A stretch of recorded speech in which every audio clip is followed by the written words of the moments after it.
Quem você é nos seus melhores momentos? Como você se sente por dentro nesses dias?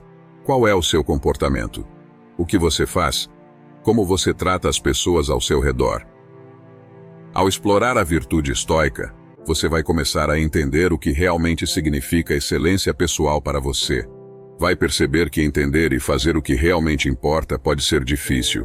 Isso acontece porque muitas vezes o que realmente importa contraria nossos desejos, nosso egoísmo e até mesmo alguns comportamentos que já temos.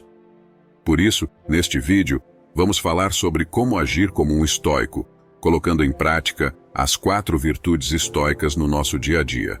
E se é a primeira vez que nos encontramos, quero te dizer o que o pessoal que assiste o canal já sabe. Esse vídeo só chegou a você porque alguém antes curtiu, então nos ajude nessa corrente. Seja a causa desse vídeo chegar em mais pessoas. Curta, deixe seu comentário e mande no grupo da família. A virtude no estoicismo significa excelência, ou seja, o melhor exemplo de quem você pode ser. É clichê, mas a frase combina. Ser sua melhor versão. E os estoicos usavam muitas metáforas para explicar e descrever a virtude. Uma das minhas metáforas favoritas vem de Cícero, que disse que os estoicos se referiam à virtude como amadurecimento. Uma fruta madura está no seu auge, oferecendo o melhor de si, mas nenhuma fruta fica madura para sempre. O estado de amadurecimento dura por pouco tempo. Os estoicos comparavam a virtude moral ao processo de amadurecimento de uma fruta, para destacar que a virtude não é um estado definitivamente alcançado que permanece conosco sem mais esforços. A virtude se manifesta no aqui e agora. Podemos fazer a coisa certa agora e errar logo depois. Agir com bondade depende de escolhermos fazer o bem a todo momento. Pierre Hadot, um filósofo, fala sobre as virtudes assim: sabedoria, a ciência do que deve ou não ser feito; coragem, a ciência do que deve ou não ser tolerado; justiça, a ciência do que deve e não deve ser distribuído; moderação, a ciência do que deve ou não deve ser escolhido. Os primeiros estoicos viam seus ensinamentos de ciência, mas ser virtuoso não é algo que se aprende com uma fórmula exata. É mais como uma arte. Você pode aprender o básico sobre ser bom, mas precisa se esforçar e praticar para realmente melhorar e mostrar isso nas suas ações, dentro da realidade em que você vive hoje. As práticas estoicas nos ajudam a ser melhores. Aprendemos muitas coisas importantes com elas, mas só vale a pena se usarmos esse aprendizado para atingir nosso máximo potencial. É como uma biblioteca repleta de livros que guardam o conhecimento de várias gerações. Grandes pensadores deixaram ali seus insights, descobertas e compreensões sobre a vida. Porém, se ninguém ler esses livros, entender e usar esse conhecimento na própria vida, a biblioteca inteira não tem valor algum. Focar na virtude nos fortalece moralmente para aplicar o que sabemos e estamos aprendendo, e isso nos ensina a verdadeira arte de viver. Os estoicos insistiram que as 4 virtudes não são separadas, como algo distinto ou diferente, mas que uma dependia da outra, como um todo. Você não pode ter apenas um modelo mental baseado em justiça sem ser corajoso, ou agir 100% com sabedoria, e nunca usar a moderação. Cada pessoa vai entender e demonstrar essas qualidades de um jeito próprio, através de suas ações, atitudes e palavras. Mas praticar essas 4 virtudes todos os dias com certeza trará benefícios e levará você a pensar, falar e fazer o que é correto. Tenha coragem, mantenha a calma, pratique o autocontrole, fale e haja com sabedoria. Pensar nas diferentes formas de virtudes nos ajuda a entender melhor as escolhas que podemos fazer. Por isso vamos conhecer essas características e aprender como trazê-las para o nosso dia a dia. Sabedoria. Os estoicos consideram a sabedoria como uma arte prática, e por isso muitas vezes ela foi traduzida como prudência. Nós mostramos sabedoria quando fazemos escolhas pensadas e equilibradas, que contribuem para o fluxo da vida. A principal função da sabedoria é direcionar você para o bem, ajudando a focar em pensamentos positivos, opiniões, desejos saudáveis e evitar o que é prejudicial. Outra tarefa da sabedoria é orientar suas escolhas na vida, ajudando você a decidir entre fazer isto ou aquilo, escolher este caminho ou aquele. A sabedoria exige atenção mental constante, ou seja, é importante se esforçar para analisar como você pensa. Nossos pensamentos nos conduzem às nossas ações. As ações com o tempo viram hábitos e nossos hábitos e escolhas moldam nosso caráter. Entender nosso processo de pensamento é fundamental, pois muitas vezes negligenciamos isso e acreditamos que nossos pensamentos são terra sem lei. Podemos pensar o que quisermos, sem que isso nos cause alguma consequência. Mas isso é apenas uma conclusão errada da nossa ignorância. E eu pensei em 2 exemplos pesados para falarmos disso. Um assaltante, por exemplo. Ele rouba sempre que encontra uma oportunidade. Mas não é apenas o momento ou a necessidade que o conduz a isso. Esses pensamentos já estão na cabeça dele faz tempo, sendo alimentados pelo desejo de ostentar, possuir coisas, de ter dinheiro fácil, de não trabalhar, acreditando que pessoas que vacilam na rua merecem ser roubadas e muito mais. Quantas vezes esses pensamentos acontecem na cabeça dessa pessoa antes dela cometer um crime? Muitas. Em um outro exemplo, vamos pensar no Alex, que é casado, mas mesmo se comprometendo com a esposa, não consegue ser fiel por muito tempo. O Alex olha e pensa nas colegas de trabalho de forma sexual, na academia, no café, em todos os lugares que ele frequenta. Em todo momento ele pensa, analisa e deseja outras mulheres. Mesmo que o Alex queira manter o autocontrole, em determinado momento, ele vai cair em tentação. Claro que nos 2 exemplos, existem razões mais profundas que levam as pessoas a agirem assim, mas esses 2 casos nos ajudam a entender que o que pensamos nos leva à ação. Se tivermos pensamento de inveja, medo, angústia, em algum momento agiremos assim. Ninguém tem o poder de ouvir nossos pensamentos, por isso nos sentimos livres para pensarmos no que quisermos, mas eles não moram dentro da nossa cabeça de graça. De alguma forma, o que pensamos, mesmo os pensamentos mais ocultos, estão nos ajudando a evoluir ou nos afundando. Praticar a sabedoria significa prestar atenção ao nosso processo mental e entender que não temos que aceitar imediatamente a primeira reação que vem à nossa cabeça. Podemos dar um tempo entre o que sentimos inicialmente e o que decidimos fazer em seguida. Quando nos concentramos na disciplina do consentimento, percebemos como essa prática está intimamente ligada a essa virtude, mostrando como podemos escolher nossas respostas com mais cuidado. Quando você enfrentar situações complicadas ou momentos delicados, mude sua conversa mental, simplesmente se perguntando: estou lidando de maneira sábia com isso? Essa pergunta é simples, mas redireciona o foco da sua mente, e você ganha autocontrole e objetividade. A sabedoria sempre foi valorizada pelos estoicos e podemos praticá-la em todos os momentos de nossa vida, começando pelo que pensamos, antes que se torne uma fala, uma ação e nos traga consequências difíceis de lidar. Coragem. Coragem é sobre dominar seus medos, em vez de deixá-los te controlar. É o oposto de ser covarde. A coragem é uma das virtudes associadas à disciplina do desejo, que nos motiva a buscar o que é verdadeiramente valioso, não só coisas materiais, mas a lutar pelo que é certo. Quando fazemos isso, ganhamos força para enfrentar situações difíceis. Os estoicos dividiram a coragem em nobreza, resistência, confiança, alegria e empenho. Pense em algumas coisas que você evita. Em pedir um aumento, mesmo quando você se dedica e faz acontecer no seu trabalho. Em assumir responsabilidade, se comprometendo verdadeiramente com seus objetivos. Responder um amigo ou alguém ou alguma situação. Eu costumava evitar conflitos emocionais e todas as situações que me faziam sentir ansioso, como brigas ou desentendimentos. Para não ter que lidar com isso, eu fingia que estava tudo bem, ou fazia só o necessário para manter as coisas como estão. Essa péssima estratégia acabou trazendo resultados ruins para minha vida pessoal e profissional.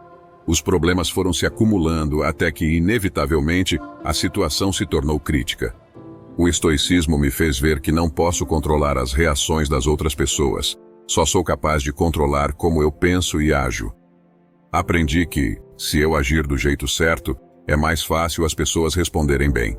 Isso me deu mais coragem para enfrentar as situações. Em vez de evitar as reações dos outros, Comecei a evitar dentro de mim a covardia, a hesitação e o medo. À medida que dominamos nossos medos, ganhamos coragem para agir. E quando comecei a me esforçar e dar o melhor de mim em cada situação, comecei a ver a vida de uma nova forma. Se fizermos o que é certo para nós e tentarmos aceitar as situações como elas são, nada vai nos prejudicar de verdade. Sêneca escreveu certa vez: algo que já era esperado traz um choque menor. Uma técnica usada pelos estoicos é imaginar o pior que poderia acontecer em uma situação. Isso ajuda a limpar a mente. Assim, se enfrentarmos algo parecido depois, conseguiremos focar melhor em agir de forma correta e virtuosa. Pense no que você vem evitando.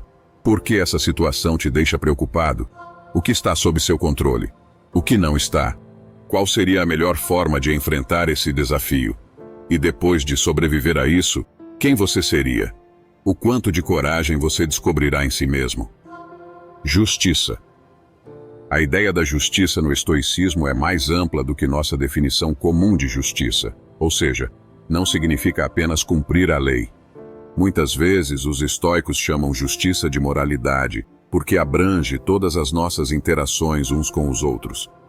Já jogou videogame na casa de um amigo, e quando você está ganhando, seu amigo encerra a partida? Ou jogou bola na rua, o dono da bola perdendo, pega a bola e vai embora, acabando o jogo para todo mundo. Essas situações acontecem quando somos crianças, mas explica bem o que é a virtude estoica da justiça. Agir imparcialmente, mesmo quando sejamos nós os perdedores ou prejudicados. Das 4 virtudes estoicas, Marco Aurélio disse que a justiça era a mais importante. Para ele, era a fonte de todas as outras virtudes. Por isso, é uma das virtudes mais difíceis, avaliar e agir em uma situação, sendo justo e imparcial, mesmo quando somos nós os desfavorecidos.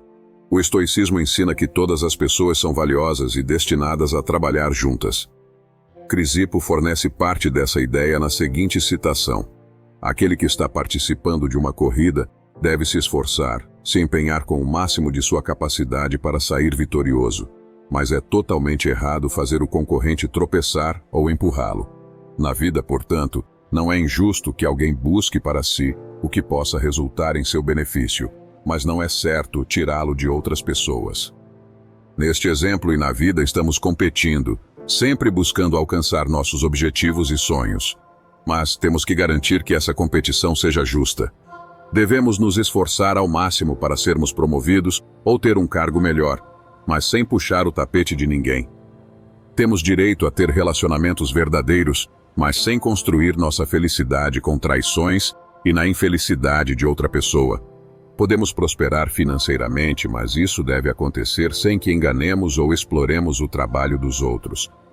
Os próprios estoicos definiam justiça como honestidade, equidade, jogo limpo, boa vontade, benevolência e gentileza.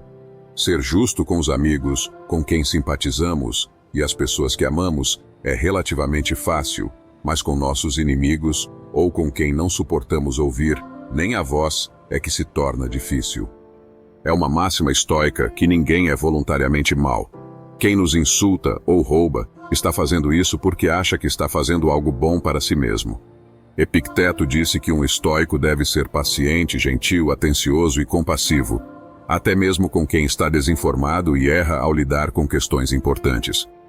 O filósofo estoico romano Musonius Rufus descreveu a justiça: honrar a igualdade, querer fazer o bem e, para uma pessoa, sendo humana, não querer prejudicar os seres humanos.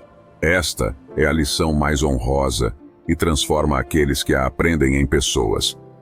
Por último, quando falamos sobre justiça, os estoicos também acreditavam no poder da distribuição, distribuir aos outros exatamente o que eles merecem. Isto pode ser muito positivo, garantindo que as pessoas sejam tratadas com dignidade e respeito. Mas trata-se também de garantir que os criminosos recebam o que lhes é devido, e isto tem se repercutido nos sistemas de justiça legal de hoje. Para os estoicos, justiça é a moralidade por trás de como agimos. Serve para concentrar nossas ações na melhoria do todo, e não apenas em nós mesmos. Praticar a justiça significa tratar os outros como gostaríamos de ser tratados e defender as nossas responsabilidades para com os nossos semelhantes, sejam eles familiares, amigos ou estranhos. Temperança. A temperança é o oposto do excesso, é o controle sobre os desejos, e pode ser dividida em autocontrole, adequação e modéstia. Os estoicos encaravam a vida como um banquete. Imagine que você ganhe um rodízio, um dia em que possa comer à vontade, totalmente grátis. Você vai se servir apenas do que necessita para saciar sua fome ou vai comer sem limites? Como você vai agir? Epicteto usava essa metáfora do banquete para explicar aos seus alunos que quem é capaz de ter autocontrole diante de um banquete com comida e bebida à vontade, seria capaz de governar com os deuses. Ou seja, se somos capazes de governar nossos desejos, podemos governar qualquer coisa. Temperança é a quantidade certa, nem a falta nem o excesso, mas o equilíbrio, fazendo a coisa certa, na quantidade certa, da maneira certa. Porque, como nos disse Aristóteles, somos o que fazemos repetidamente. Portanto, a excelência não é um ato, mas um hábito. Se queremos ser pessoas mais moderadas, temos que desenvolver hábitos no nosso dia a dia que permitam que isso aconteça. Para os estoicos, temperança significa entender que ter o necessário é o verdadeiro sentido de abundância. Eles também viam a temperança como sinônimo de autocontrole, não só em bens materiais, mas em todas as situações, mantendo o equilíbrio na tristeza ou felicidade, quando admirado ou desprezado, no sucesso ou no fracasso. A temperança nos ajuda a evitar os extremos, mostrando que não devemos depender apenas dos momentos de felicidade e prazer para sermos felizes, nem deixar que os momentos de dor e tristeza nos destruam. Justiça, temperança, coragem e sabedoria são um conjunto de virtudes éticas que nos instruem sobre como viver bem. A ética, no estoicismo, trata do que é bom e do que é mal, do que devemos fazer e do que devemos tentar não fazer, do que são ações corretas, do que valorizamos e do que não valorizamos. Em uma de suas cartas, Sêneca descreve o estoicismo da seguinte maneira: nenhuma escola tem mais bondade e gentileza, nenhuma tem mais amor pelos seres humanos, nem mais atenção ao bem comum. O objetivo que nos é atribuído é o de sermos úteis, ajudar outros e cuidar não só de nós, mas de todos em geral e de cada um em particular. Pode ser difícil identificar nossas próprias falhas. Não temos o auxílio de um professor estoico que possa apontar nossos pontos fracos e nos pressionar para sermos melhores. Nem podemos nos sentar nas palestras do Epicteto e absorver seu conhecimento simples e direto. Mas podemos pensar e nos questionar como Sêneca nos descreve. Estamos nos tornando pessoas que se enquadram na sua descrição? Se sim, estamos fazendo um ótimo trabalho e temos que continuar. Os antigos estoicos, desde o fundador do estoicismo, Zenão de Cítio, até Marco Aurélio, usavam essas 4 virtudes como um guia para suas ações, uma bússola para apontá-los na direção certa durante dificuldades ou tempos de confusão. Para os estoicos, a virtude é o único caminho para alcançar a felicidade verdadeira. Eles nos ensinam que cada situação que encontramos, seja ela positiva ou negativa, nos oferece a chance de praticar temperança, coragem, justiça e sabedoria. Isso significa que tudo o que vivenciamos pode ser visto como uma oportunidade para crescermos e nos tornarmos melhores. E se agirmos com virtude, tudo o mais importante poderá acontecer. Quando fazemos o nosso melhor, não mudamos apenas a nós mesmos, mas também afetamos o ambiente ao nosso redor e motivamos outras pessoas a mudarem. Nas palavras de Epicteto, buscar o que há de melhor em nós mesmos significa cuidar ativamente do bem-estar de outros seres humanos. E se você chegou até aqui, comente: gratidão. Assim, você confirma seu processo de mudança. Aproveite também para compartilhar esse vídeo com um amigo que precisa. Obrigado por assistir.